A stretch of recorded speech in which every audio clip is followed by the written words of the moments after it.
এমন একজনের কথা বলবো, পল্লীগ্রাম টিভির রিয়াল নায়িকা রীতির রিয়াল বয়ফ্রেন্ড নিয়ে, মানে বাস্তব কার সাথে প্রেম করে সে বিষয়ে আমরা জানব। রীতি হলেন পল্লীগ্রাম টিভির সেরা অভিনেত্রী। আশা করি রীতিকে চিনতে পেরেছেন।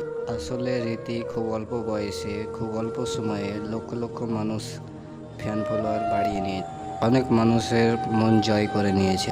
এমন ভালো অভিনয়ের জন্য বেশি পপুলার। হয়ে গেছে বিটা একবার করে ফেলবি। এই কাকে বি করবি রে?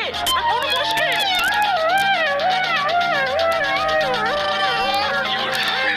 লাগবে। আমি আর কি মতো নো সবসময় আমাকে চালানো না। হে পাগলি, তোকে চালাবো না তো কাকে চালাবো? চলো রীতির সাথে পরিচয় করিয়ে দেবো। আসল নাম রীতি খাতুন, ডাক নাম রীতি। জন্ম নিয়েছে নদিয়া জেলার তেত্ততে। তার জন্মসাল 2009, বর্তমান বছর 15 বছর। মুসলিম পরিবারের জন্ম। তো যাই হোক, এখন মূল কথা হচ্ছে রীতি কার সঙ্গে প্রেম করে, অর্থাৎ ঋতিক রিয়েল লাইফে কাকে ভালোবাসে। পল্লীগ্রাম টিভির অভিনেতার সাথে অভিনয় করে থাকেন। কখনো কখনো শফিকের উপর দিয়ে বিরতি দিয়ে অভিনয় করে থাকে, কখনো কখনো রিয়াজের সাথেও অভিনয় করে থাকে, আবার এর সঙ্গে বিপরীতে অভিনয় করে থাকে। মূল কথা হচ্ছে এদের মধ্যে কাউকে ভালোবাসা থাকে নাকি। তাই নির্জয়তা মনে করে শফিককে ভালোবাসে।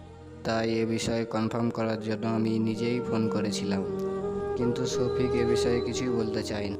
তো বন্ধুরা, এ বিষয়ে আপনার কি মতামত কমেন্টে জানাবেন। কিন্তু রীতি দেখতে অনেক সুন্দর, আপনি চাইলে চান্স নিতে পারেন। যদি রীতি চান্স না দেয় তাহলে ভাববেন কি অন্য কারোর সাথে প্রেমে হাবুডুবু খাচ্ছে।